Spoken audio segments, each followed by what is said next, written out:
Hello, hello. I am hoping everyone can hear me. Sorry for the delay with getting set up here. We're getting some people still joining in. I am hoping you guys have chat abilities. If somebody could just let me know in the chat if you can hear me. My microphone appears to be working, but I just want to double check on that. Awesome, thank you, Sam. Fantastic. So we're going to get started in just a couple minutes here. In the meantime, I'm going to show a slideshow of the work in the show as people join in.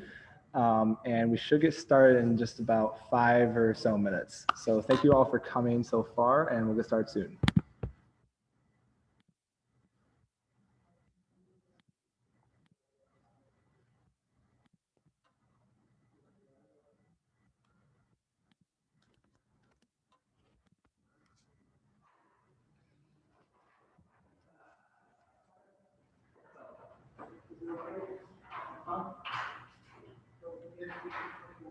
Yeah, that's fine. Don't worry about it.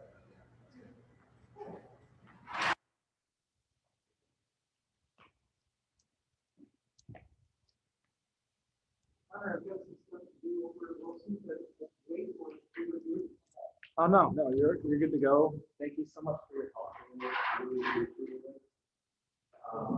It's my job, and I love it. I'm glad you love this.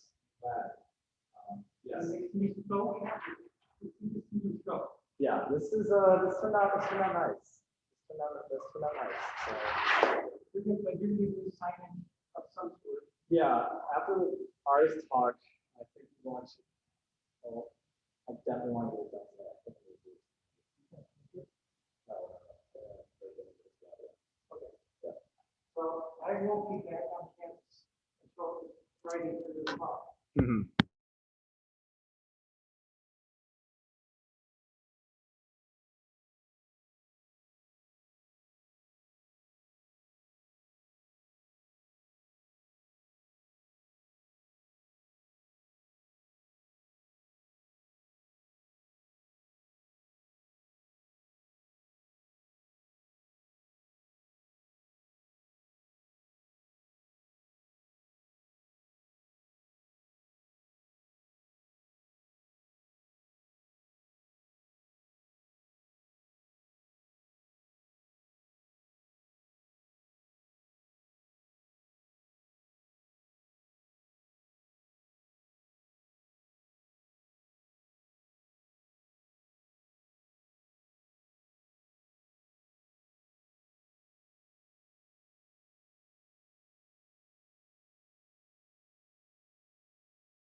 Okay. Hi, everybody. I think we're going to start. So far, we have you 11, which is fantastic. And hopefully more people join in as the night goes on. If not, I have plenty of people who have reserved their spots already for the in-person shows. But without further ado, I'd like to welcome you to myself.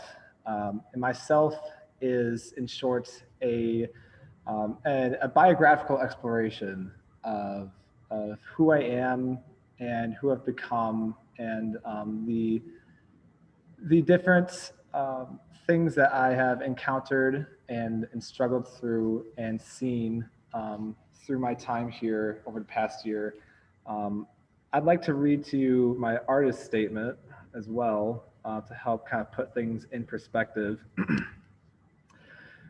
I've grown so much over COVID. When we were first in lockdown, I would call my friends crying from the isolation. Now I find myself standing or sitting in front of my exhibition, full of pieces I could not have made without the isolation. These pieces are a part of me, and I am a part of them. They represent my fears, my desires, my pain, and my growth. They're an extension of my own mind. A catalyst for processing the thoughts and feelings I was forced to confront and encounter alone. And so it was alone, in lieu of friends to distract me or places to keep me away. Because that I created. Because in the destruction of the only daily life I've ever known, I found new life daily in myself. Um, like I said, this show is something that is very personal to me. I really wanted to kind of create a space in which people could interact with the inner machinations of my mind that I normally just keep to myself. And then hopefully through that, they could access their own inner turmoils as well, ideally. Um, uh, Hopefully you all saw some of the slideshow that I had going. I'm going to bring that back up so we can talk about that as we continue on through this.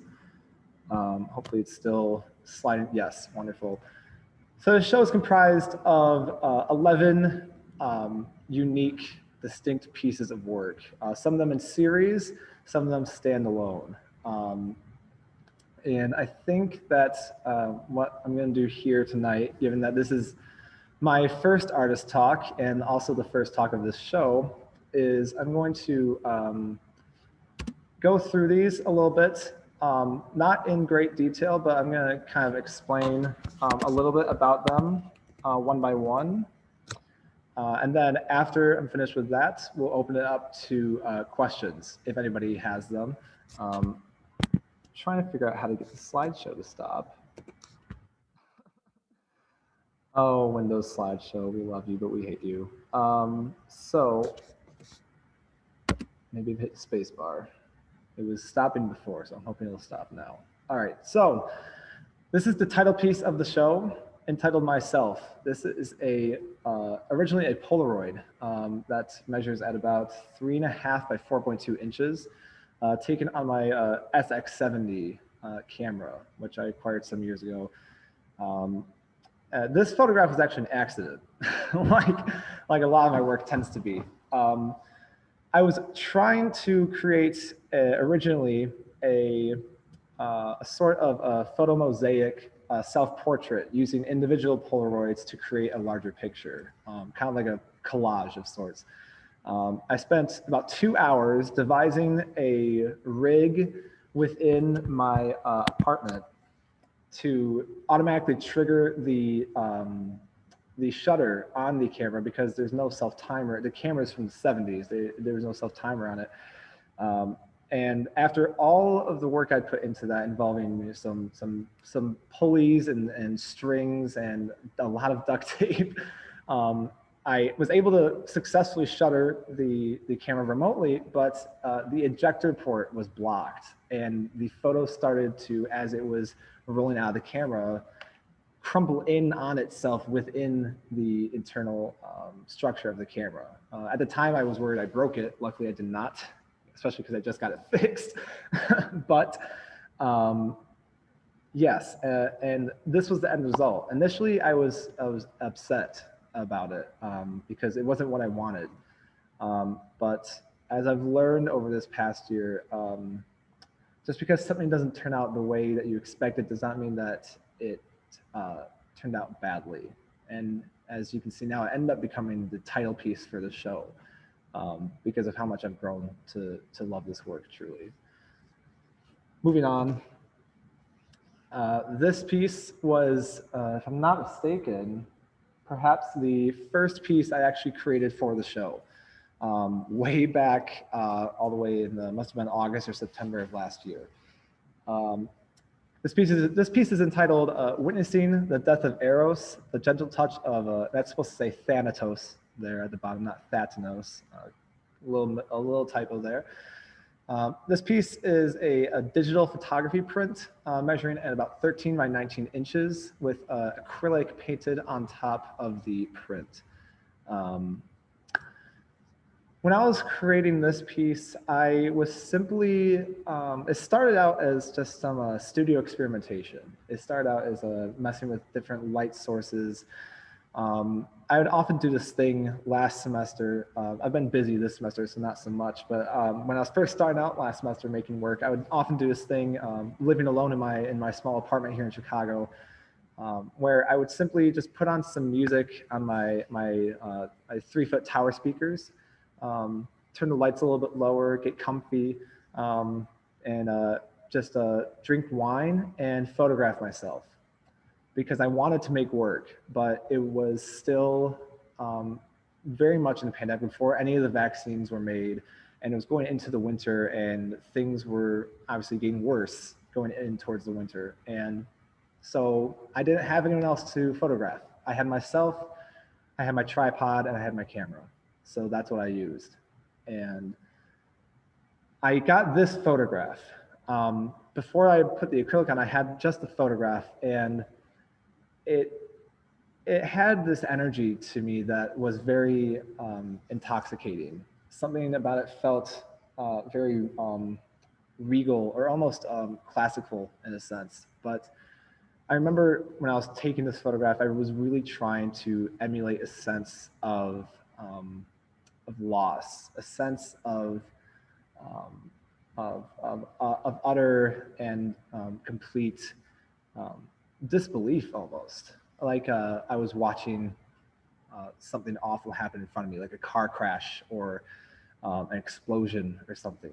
Um, and it wasn't until after I painted the acrylic on um, and I watched it drip down across the print and actually back onto the frame itself. I apologize for not having a photograph of the frame itself. Ooh. Um, I'm gonna quick, I'm gonna quick take care of that. I meant to upgrade to the Pro beforehand, but I'm just gonna quick do that now. Um, let's see here.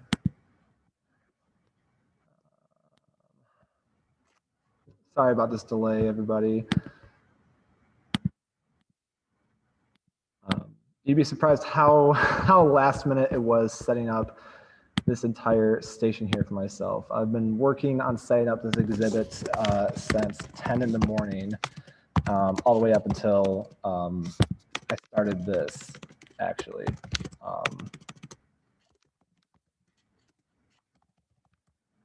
So it has been quite the day here.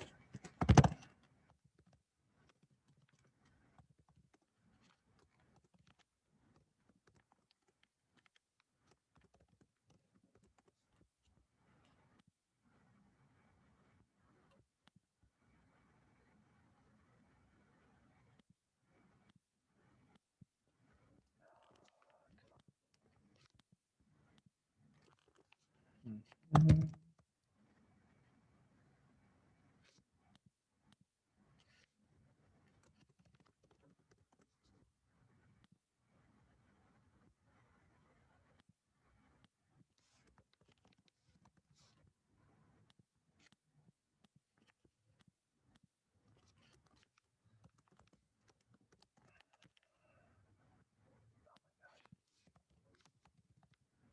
Oh, this is not time to be doing this.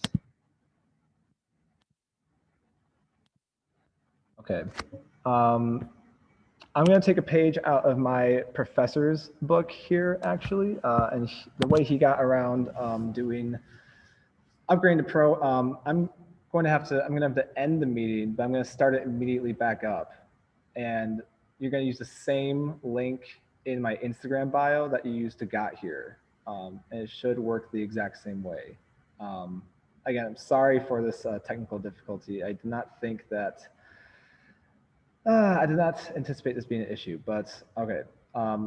So again, I'm going to end this meeting and start it back up the same meeting immediately afterward. You're going to use the same link in my Instagram bio to get here. Okay, so I'm going to do that now.